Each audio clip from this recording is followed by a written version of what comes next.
Coming to you from Nashville, Tennessee, this is the award-winning ParaReality Radio. My name is Sandman, and I'm going to be your host for the next hour. Good evening, everyone, and thanks for tuning in. Well, of course, you know it's Friday, March 15th, 2019, and that means it's time for another episode of your favorite paranormal podcast, ParaReality Radio. Well, this week, there's no Eric P. because he is on vacation. Yes, he abandoned me and decided that vacation was more important than doing this podcast, which I don't blame him. And vacation is really important. So I knew he wasn't going to be here, so I planned accordingly. Got a great show in store for you tonight. And with that being said, I'm sure you're wondering what I'm going to be talking about tonight. So, every so often, I'll do a non-paranormal topic like, I don't know, pagan history of Christmas or some sort of unsolved mystery like Jack the Ripper and other stuff like that. So, a couple of years ago, I did just that, and I devoted an entire episode of the show to talking about genetically modified organisms, or GMOs. One of the things that I touched on was the Monsanto Corporation, because, well, let's face it, you can't talk about GMOs without talking about Monsanto. And I received some positive feedback on that episode, and I've been wanting to do a kind of follow-up to it ever since. So that's what I'm going to do tonight. I'm devoting an entire episode to the evil that is the Monsanto Corporation. So strap yourselves in, because this may run a little long. I've been doing an hour mostly for a while now, and this may run a little over an hour because I've got a lot that I want to talk about. But before I get into it, let me tell you how you get in contact with me here at the show, because, you know, there are several different ways that you can go about it. First of all, you can just send me an email. My email address is sandman@parareality.com, or you can just go to parareality.com and find the little contact form on the About Me page, and you can contact me there. You can also find ParaReality Radio on Facebook by going to a Facebook search and just typing in ParaReality Radio on Facebook. You can also follow me on Twitter. My username at Twitter is at ParaRealRadio. That's at ParaRealRadio, one word. Follow me there at ParaRealRadio.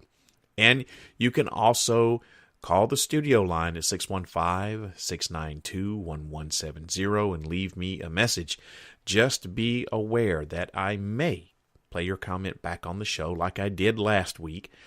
And just by leaving me a message, that gives me permission to play your comment back on the show. If you don't want me to play your message on the show, you need to tell me when you leave the message. And you never know, I can also answer the phone as well, because now that I'm back doing the podcast on a bi-weekly schedule, I'm always in the studio, it seems like, working on the podcast, and you just may catch me in the studio. But I mainly have the studio line just these days just for people to call up and leave me messages.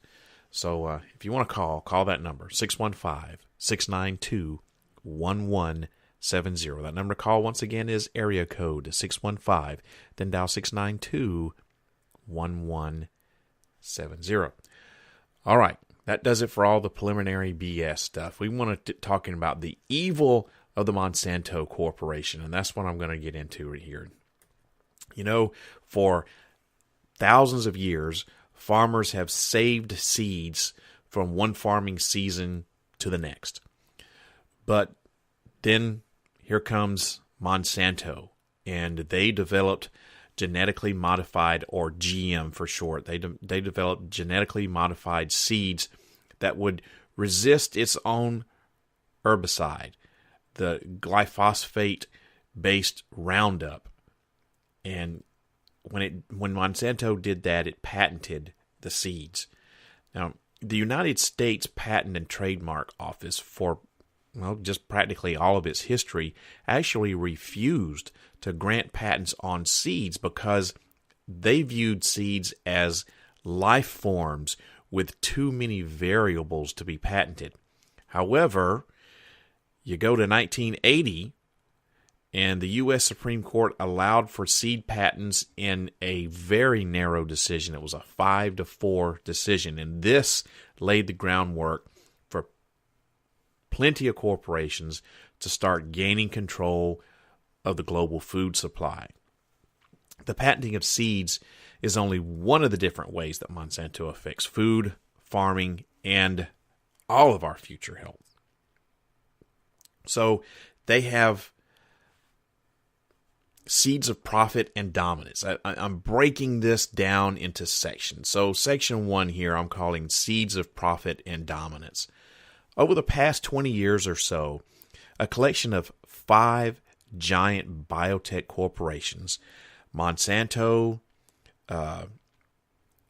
Syngenta, Bayer, Dow, and DuPont, they bought up more than 200 other companies, allowing these 5 corporations to dominate the access to seeds.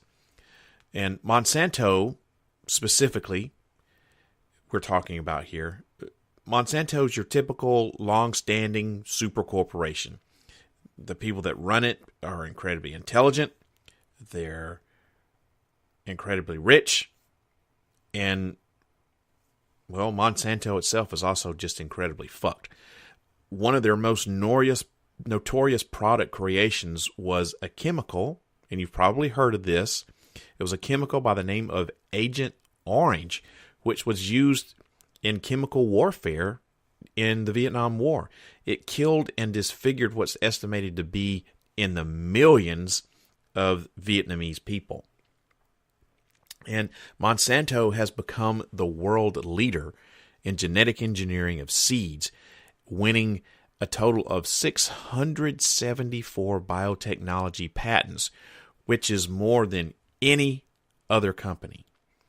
If you're a farmer who buys its Roundup Ready seeds, you're required to sign an agreement promising not to save the seed produced after each harvest for replanting. You're also prohibited from selling the seed to other farmers. So in short, if you're a farmer and you're using Monsanto seeds, every year you plant your crop, you have to buy new seeds. Because saving seeds is considered patent infringement, anyone who does save the GM seeds must pay a license fee to resow them. This results in higher prices and reduced product options, as well as the increased need for pesticides and herbicides required by GM crops. And once again, GM, genetically modified. Monsanto routinely sues farmers who have the opportunity to, quote-unquote, save seeds for use in future crops for breach contract. So if they save their seeds, Monsanto sues the farmers for breach of contract. That's right. Monsanto has a clause built right into their sales contracts that gives them the right to sue any farmer who reproduces food from the previous year's crops. Sustainability obviously isn't a big priority in Monsanto's business plan. But what you can say about them is that their financial strategies are pretty smart. It's quite clever, right? You may be asking yourself why farmers would continue buying the seeds, knowing that they can only use them once and risk being sued for doubling up on crop production. And the answer here is strictly based on finances. Monsanto, being as intelligent as they are, have completely dominated the seed market to the point where they control the price. If you want non-Monsanto GMO seeds, you're going to have to pay out of your ass to get them. Monsanto also has a hand in all the major subsidized foods in Canada and here in the United States. Stuff like corn and soy, stuff like that. Which means that if a farmer wants to break on the cost of his food production, he's probably not going to get those savings on a Monsanto brand product. And again, Monsanto knows what's up, and they put themselves in a very dominant position in the agriculture of North America. So, phase 2, or part 2 of this, it focuses on Monsanto's tactics. They have been accused of having mafia-like tactics. So part 2, mafia-like tactics from Monsanto.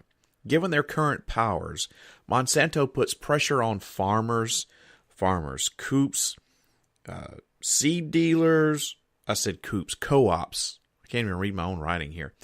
So let me back this up. Given their current powers, Monsanto puts pressure on farmers, co-ops, seed dealers, and anyone it suspects might have infringed its seed patents. And this is how it does it. It has a shadowy army of private investigators and agents who secretly photograph and videotape farmers, co-ops, and store owners. That's right. They have their own private investigation agents, their own seed investigators. It's crazy.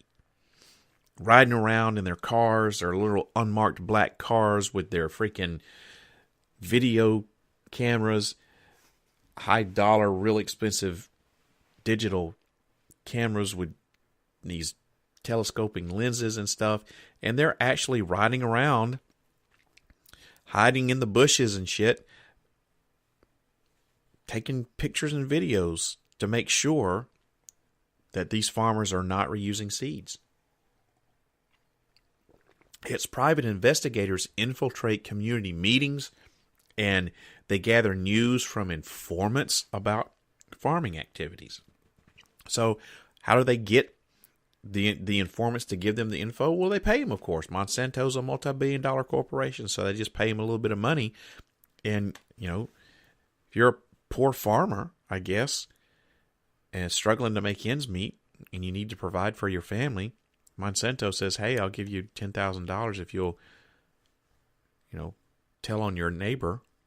Well, that's $10,000, man. Sure. I can see where people would do that. And a lot of time, these private investigators, these seed agents, these seed investigators, they pretend to be surveyors. And as agents confront farmers on their own land and try to pressure them into signing papers that give Monsanto access to their private records. These Monsanto agents and investigators they're actually called the seed police by the farmers, and they're said to employ Gestapo and mafia-like tactics. Which leads me into chapter 3 of this, which are suicides, farmer suicides. Farmers are caught up in a lose-lose situation. They end up with a far more expensive crop that has the potential to fail more frequently than conventional crops and can be very dangerous to the animals and humans who consume them.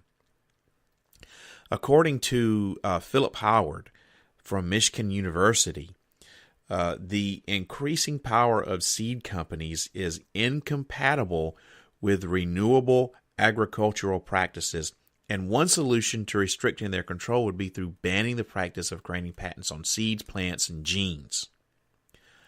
One very alarming sign here that the change is needed right now, not tomorrow, not next week, not next year, but we need to have a change right now, is the wave of farmer suicides in the country of India. The rate of farmer suicides in India has greatly increased since the Bt cotton was introduced in 2002. This is a Monsanto breed of cotton, okay? A publication from the New York University School of Law shows that in 2009, now we're talking 10 years ago, okay? Just 10 years ago, 17,638 farmers in India committed suicide, which translates to one farmer every 30 minutes.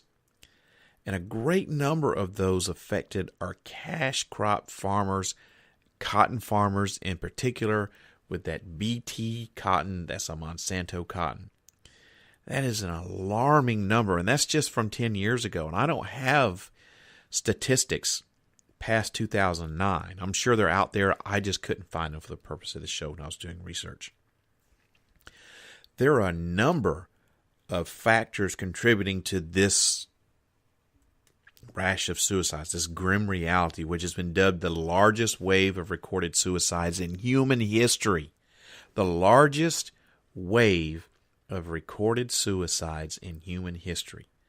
That can be traced directly back, in my opinion, to Monsanto. So, here are some contributing factors. Number one, seeds are very expensive compared to, genetically engineered seeds, GE seeds, are very expensive compared to traditional seeds and have to be repurchased every planting season. So there's an additional cost. Number two, GE crops require much more water to grow. They have a much higher requirement for fertilizers and pesticides and provide no increased yield. Number three, the green revolution of the 1960s and 70s has funneled money towards the middle class and away from the farming and / peasant classes. Number four, rising prices for things like seeds, fertilizers, pesticides, and other farm supplies, along with falling prices for farm commodities. These lead farmers to make out high-interest loans from opportunistic moneylenders, kind of like the housing boom from 10 years ago. Remember that? Number six, there's been a shift from polyculture farming, which means diverse crops, to monocultural farming, which is primarily cotton. And this has depleted the soil and increased pest infestation on crops. Next, you have limited water supplies, periodic droughts, decreased monsoon rainfall, and poor access to irrigation. And finally, you have a lack of government support, grossly inadequate government relief programs, and predatory salesmen. Monsanto has been ruthless in its aim to use India as a testing ground for GE crops, giving you a clear picture of what could happen for the small farmers of the world if GE seed conglomerates are allowed to continue. The consequences of GE technology on your food and wellness, aside from these existing agricultural problems, there are other issues with genetic engineering, including the contamination of organic crop varieties and the development of herbicide-resistant superweeds. Air and rain samples are contaminated with glyphosate, while waterways in agricultural areas are contaminated with a GE bug-killing protein. There are also human and animal health effects that we've yet to fully understand from all of this. There are no long-term safety studies on these GE crops that I can find. And biotech giants such as Monsanto, they impose strict regulations when it comes to studying and evaluating their GE crops, which are, by the way, protected under copyright and proprietary information laws thanks to the patents, right? Now, it should be known that regulatory assessments on GE crops only come from those corporations themselves. In other words, they police themselves. If you're an independent researcher aiming to conduct studies on GMOs, you're forbidden to use the very crops you want to study. Worst, your work is criticized as flawed and insubstantial. Now, this is an emergency level situation, people, given the mounting amount of research exposing the health repercussions of genetically modified foods. Food allergies have dramatically increased, with almost 5 million children today suffering from some sort of food allergy. And have you also heard of Morgellons disease? I've talked about it on this show. It's been a long time. Maybe it's time to revisit Morgellons disease again. Anyway, I'm sure if you listen to this show, you probably have heard of Morgellons disease and you're kind of vaguely familiar with it. So, as of February 2007, now this is a little old data here, and I'm sorry.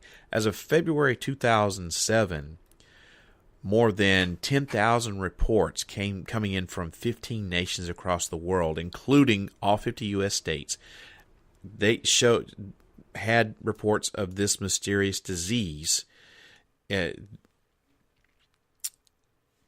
a website called the Morgellon Foundation website, and this is where you can go and find all of these reports of Morgellons disease. Now, the year prior, there were only 2,000 reports. So it more than doubled in just 1 year. Individuals with Morgellons disease describe their condition as a feeling of like bugs or some sort of parasite crawling on their skin and like burrowing beneath their skin, and they have open lesions that heal slowly and ooze out like blue, black, or white fibers. And these fibers appear very similar to pliable plastic.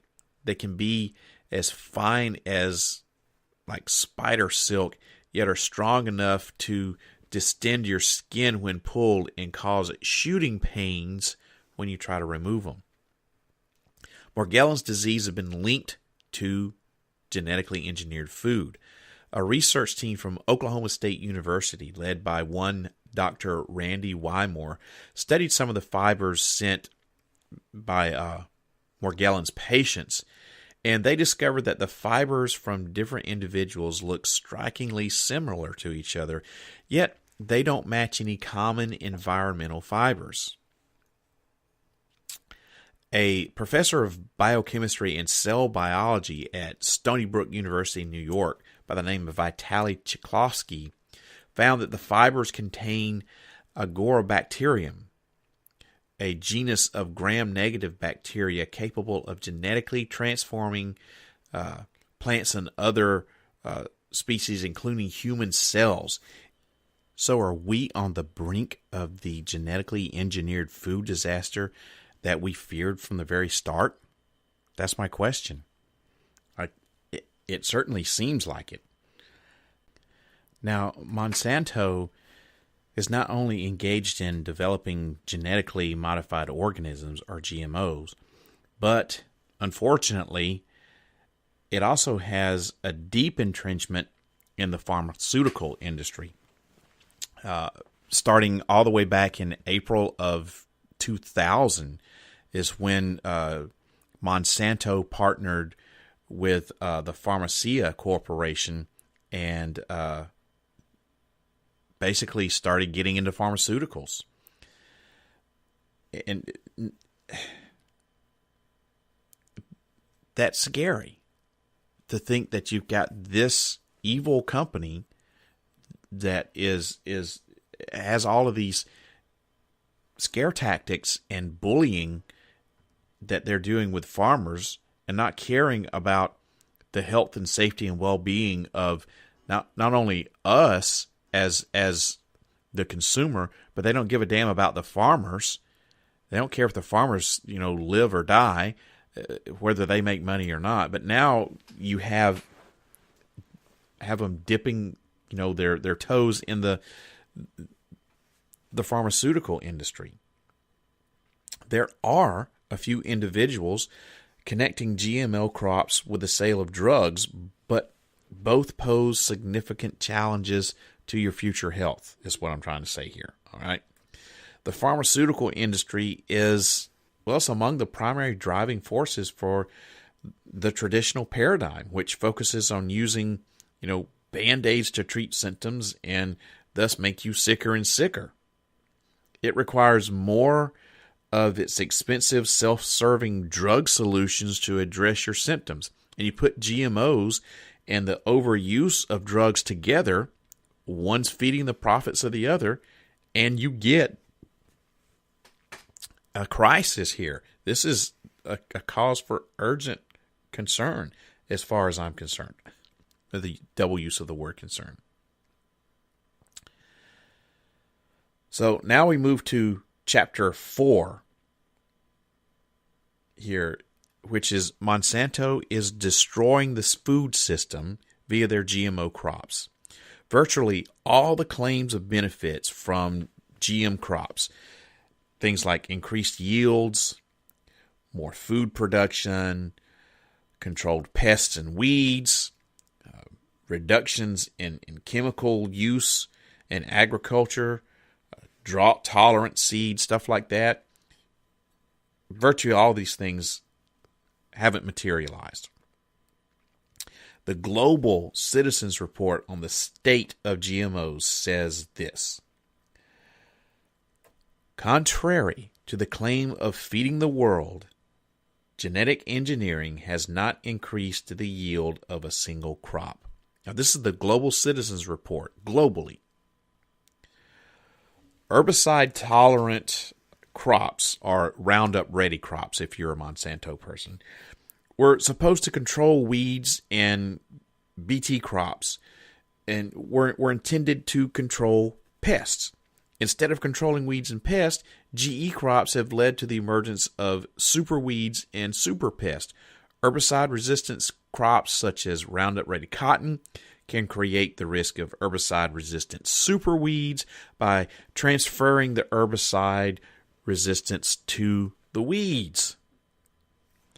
Now, despite claims that genetically modified organisms will lower the levels of chemicals, pesticides and herbicides, despite the claims that this will lower the levels of the chemicals used, actually quite the opposite has happened, with 1.6 billion pounds of glyphosate, which is the active ingredient in Roundup, being applied to American soil. And the number just keeps increasing year after year. Now, this causes a lot of concern, both because of the negative impacts of these chemicals on the ecosystems and humans, and because there's the danger that increased chemical use will cause pests and weeds to develop resistance, requiring even more chemicals in order to manage these things. And Monsanto's been claiming that through genetic engineering, it can breed crops for drought tolerance and other climate-resilient traits. This is a false promise. Among the false claims made by Monsanto in the biotechnology industry is that GE foods are safe. However, there are enough independent studies to show that GE foods can cause severe health damage. Thanks to glyphosate, the active ingredient in Monsanto's non-selective broad-spectrum herbicide Roundup that's sprayed on massive acreages of GM Roundup Ready soybeans, cotton, and corn grown in the United States each and every year, super weeds are growing at an alarming rate. It's estimated that more than 130 types of weeds spanning across 40 states here in the U.S. are now herbicide resistant, and the super weeds are showing no signs of stopping. In fact, the situation is getting progressively worse. It's like every weed is suddenly turning into kudzu. And if you don't know what kudzu is, well, you are not from the South. Kudzu is basically a weed. It's a creeping vine type of weed that just about cannot be destroyed. And it's all over the southern United States. If you have never seen kudzu, you need to look it up. And it's spelled with a K. Kudzu, I believe is how it's spelled. Kudzu. You need to look it up and look at how this creeping vine, it just, once it gets started, it just grows and grows and grows. And people, back where I'm from, now I'm from the deep south, and when I was growing up, there was a lot of kudzu in my neck of the woods.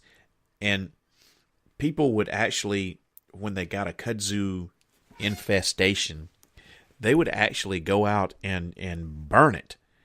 And because that was the only way they thought that they could get rid of it, because putting pesticides and weed killer and all that crap on it didn't get rid of it. So people would actually burn it. And even that really didn't kill it. The only real way that I have ever known of that you could kill kudzu was basically you had to dig it up. You had to find the roots of the damn thing, and you had to dig it up. And then you had to literally throw it in a fire pit and burn the shit. That's how invasive this vine is. And speaking of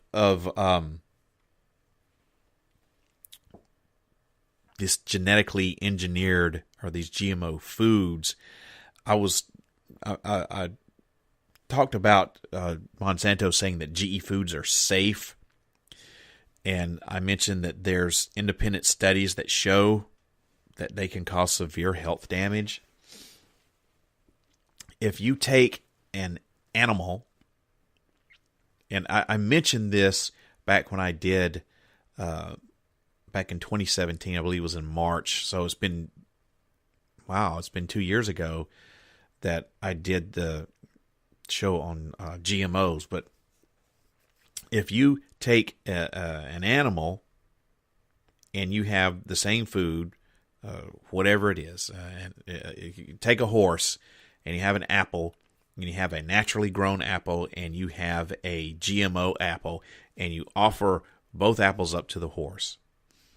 The horse, for some reason, is like the animals can smell that the GMO apple is not right, and they will go for the organic apple every time. So animals can, I don't know if they sense it or they can smell it. They probably smell it, or hell, it's probably both, knowing animals.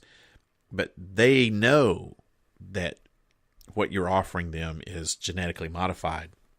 And if they're given a choice to eat an organic piece of food over that, they will choose the organic food every time. So anyway, I kind of got off subject here a little bit. So let's get talking about these weeds here. Extremely hardy Roundup resistant weeds are already boosting costs and cutting crop yields for U.S. farmers. And with world food stores already strained, diminished crop production, well, that's a serious problem, right? In addition, the creation of these super weeds is leading farmers to douse their fields with ever-increasing amounts of herbicides in like some kind of a desperate attempt to stop the spread of these damn super weeds. Along with the environmental devastation, research published back in 2010 showed that glyphosate causes birth defects in frogs and chicken embryos at far lower levels than used in agricultural and garden applications. So in other words, it doesn't take a lot of this stuff to cause some deformities in some animals. And numerous animal studies suggest reproductive problems are a common side effect of glyphosate exposure anyway. And you add to that the consumption of genetically engineered Roundup Ready crops, and now you have more defects, and you have more reproductive problems. And now you have less animals because the deformed ones obviously don't live very long, right? Because when an animal has a deformed baby, they sense that it is weak and deformed, and they pretty much abandon it, right? Or they can't reproduce at all.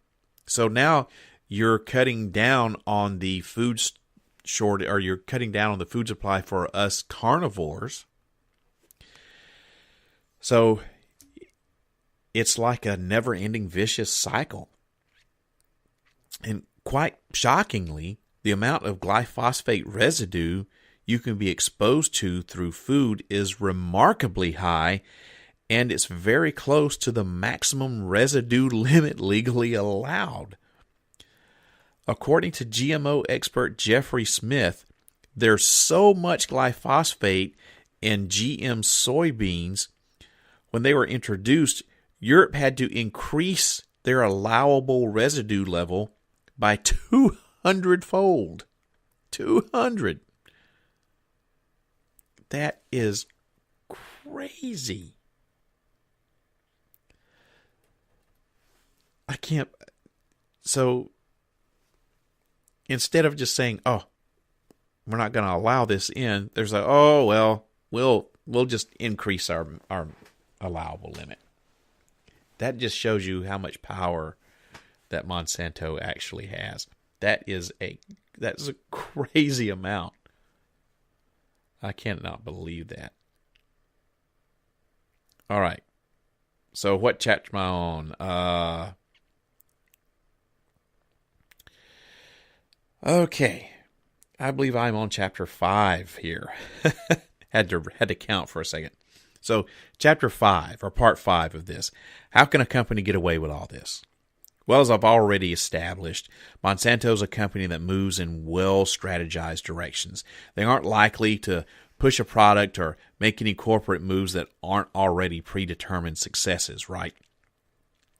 A big part of their ability to ensure submissive attitudes from government organizations that could potentially shut them down is to hire influential government employees and pay them, or get their current employees influential government jobs. This is called the revolving door and can be found between many corporate interest groups and governmental branches. If all else fails, legislation known as the Monsanto Protection Act has been passed in Congress. Yes, there is such a bill called the Monsanto Protection Act. This was a bill that was very cleverly stuck between a bunch of funding projects that required approval in order to release funds to the government members. It essentially, what this thing does is it removes all liability of negative environmental and human repercussions that could come from the production and use of Monsanto products. Now, this sort of bill is essential for a company like Monsanto that performs all of their own safety testing and has never conducted extensive long-term studies related to the possible long-term side effects of their genetically engineered products. Bills like these are obviously music to Monsanto's ears, which spends millions of dollars lobbying the United States government at the federal level for favorable legislation and supports the spread of their toxic products. And furthermore, once you realize just how many of Monsanto's employees have shifted into positions of power within the United States government, it suddenly becomes a lot easier to see how this biotech giant has managed to so successfully undermine common sense. Monsanto has all of their angles covered, and as much as you want to hate them, you gotta kind of give them a little bit of respect for how incredibly intricate and progressive they are in this agricultural revolution that they have spawned. Unfortunately, it's primarily multinational corporations like Monsanto that have this type of clout, and they use it to further their power, to further their wealth, gain more control, not only here in the United States, but throughout the entire world.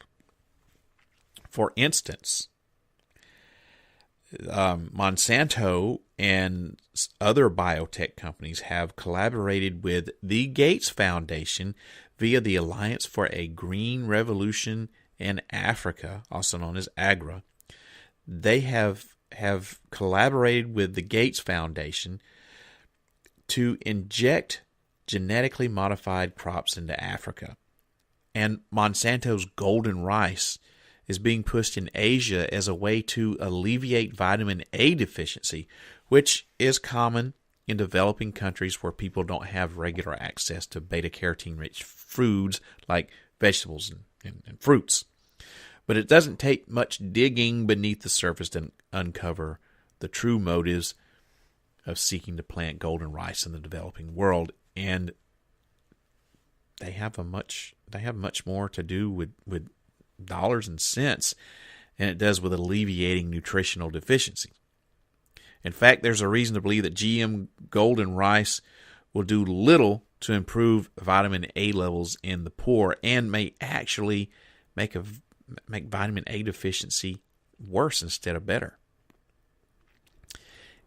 It'd have to be naive at this point to think that these collaborations are designed to solve any other problem than how to help Monsanto monopolize the world's food supply with its expensive genetically modified seeds that have to be purchased each and every year and require expensive and toxic chemical treatments. And after all, if you own the rights to the food you've grown everywhere, don't you really, literally rule the world?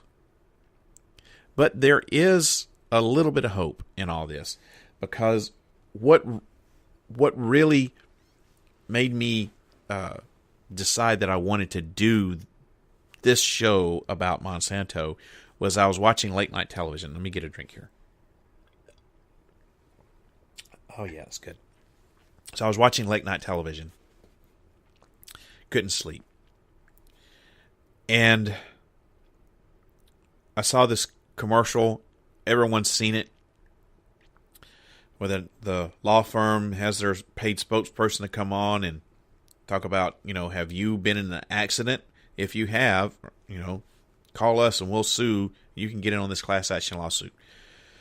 Well, now there's a federal judge that has actually said that you can sue Monsanto, and some groundskeeper for some school or golf course or something like that actually sued Monsanto and got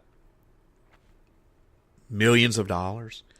Well, so there's hope. So we may be right now beginning to see cracks in the armor of the mighty Monsanto Corporation.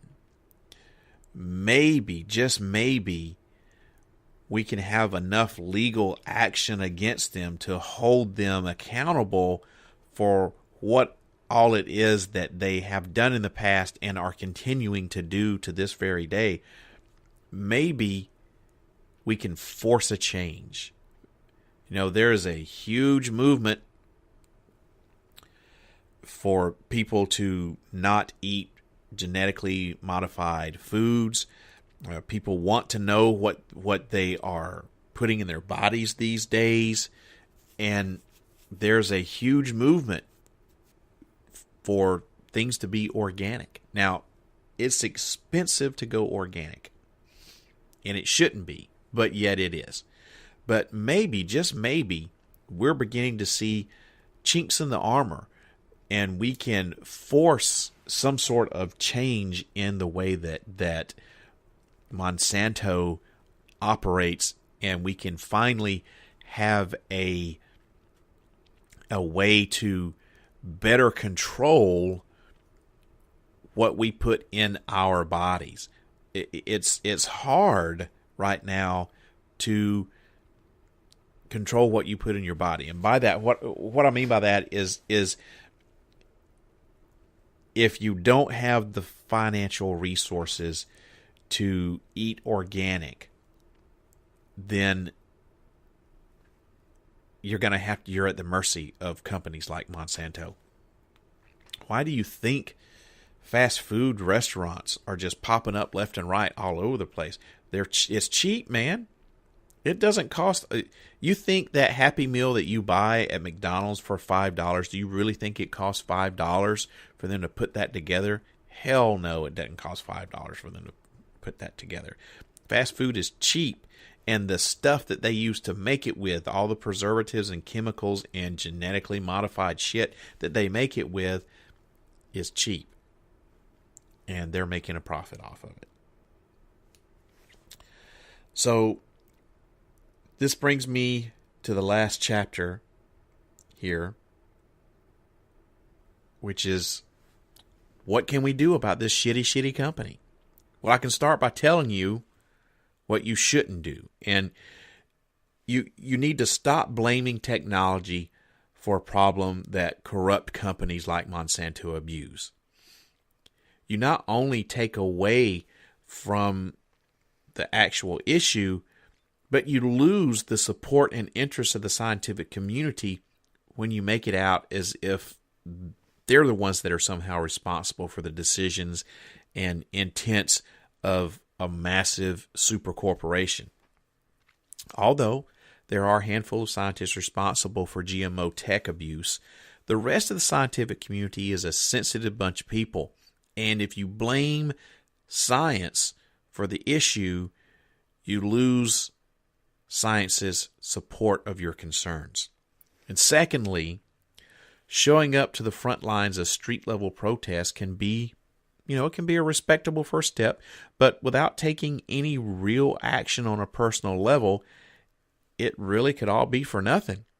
A far more effective strategy to implement in addition to the march is taking direct action through your own personal consumer choice, ensuring that you don't support Monsanto.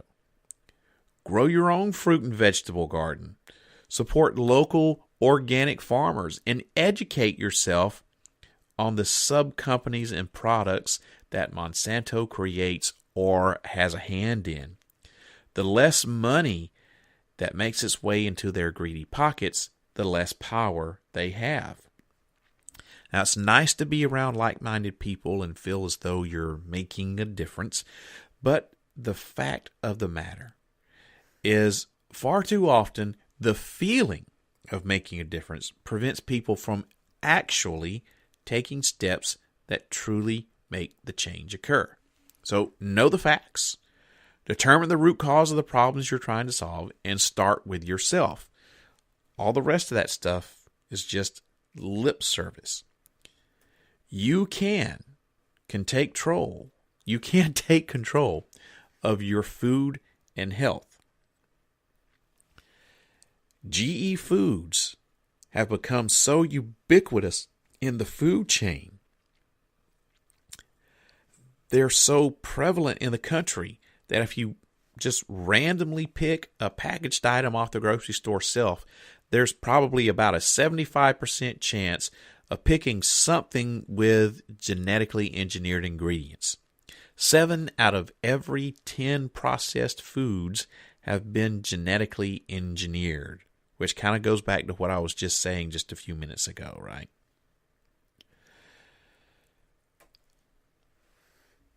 There are ways, though, for you to decrease your consumption of GM foods as much as you can.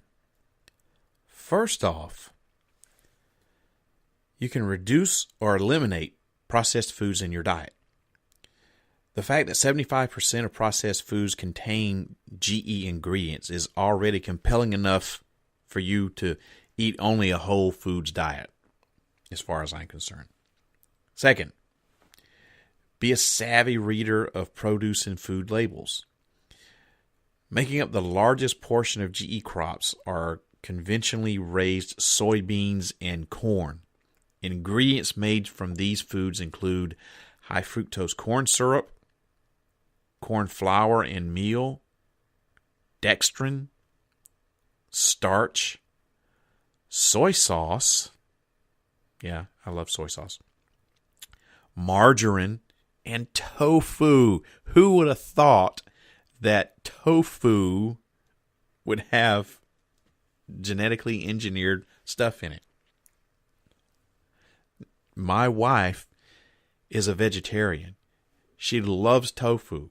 As a matter of fact, she had tofu for dinner tonight, and I ate some of it. So the chances that we had some GE tofu is, well, 75%. That's a big percentage. Fourth is buy and consume organic produce. Certified organic foods, by definition, must be free from all genetically engineered organisms, produced without artificial pesticides and fertilizers, and come from an animal raised without the routine use of antibiotics, growth promoters, or other drugs. Grass-fed beef will not have been fed GE corn feed. You always wondered why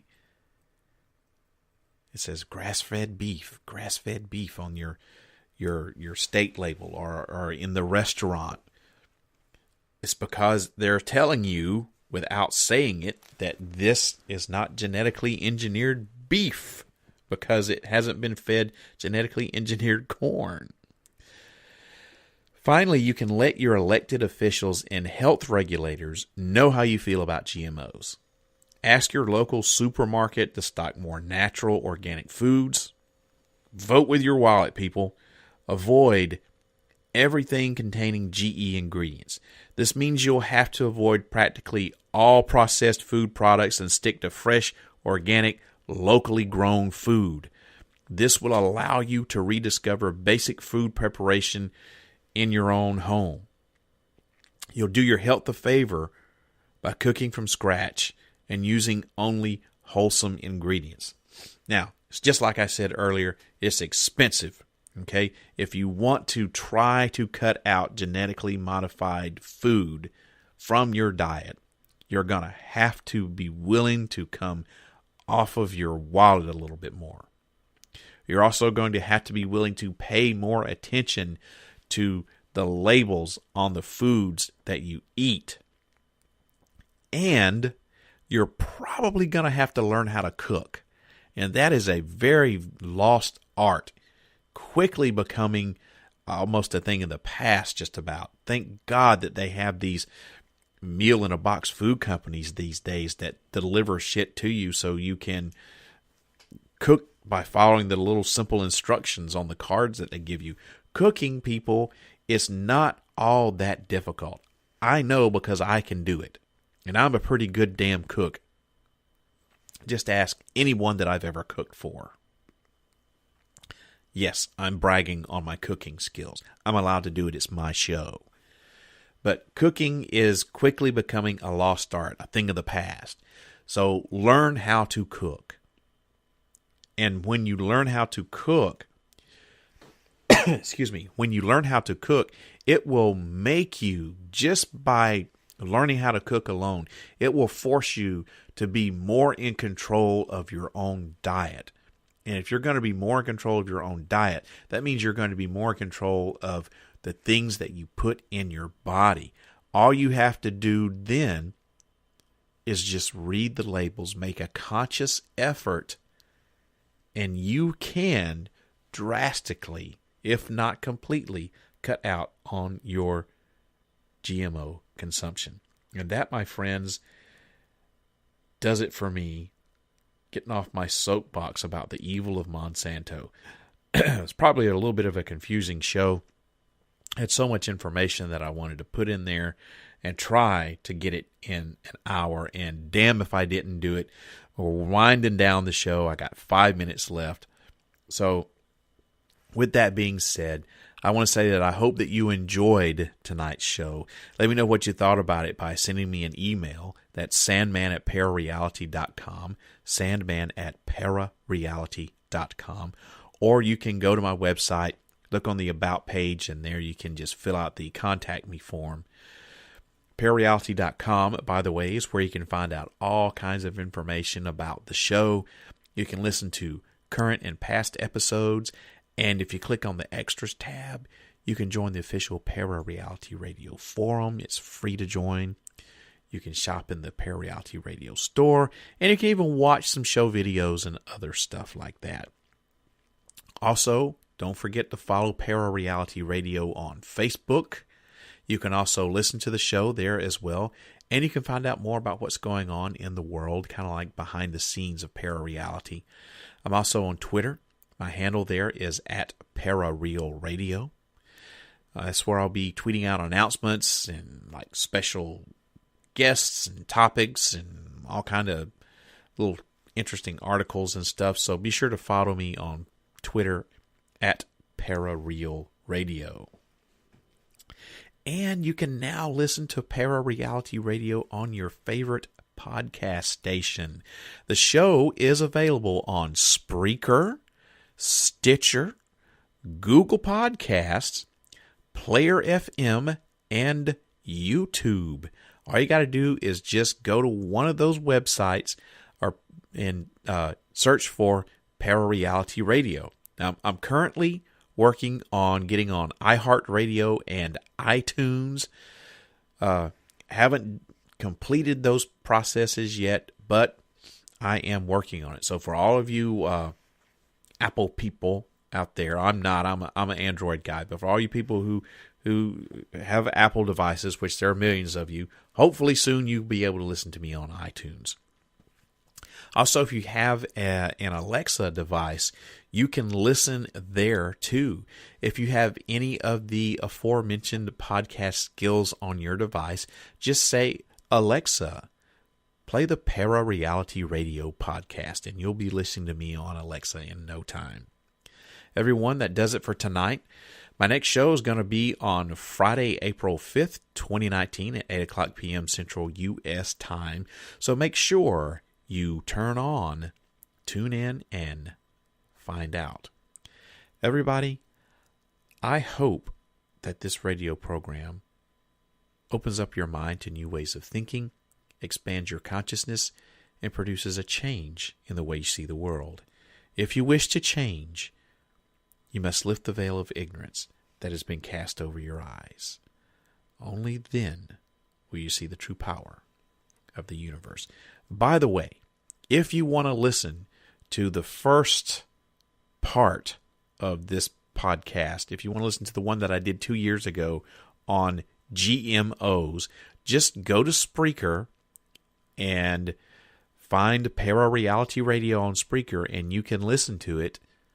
I'll also be posting a direct download link on my website where you can listen to the GMOs as well.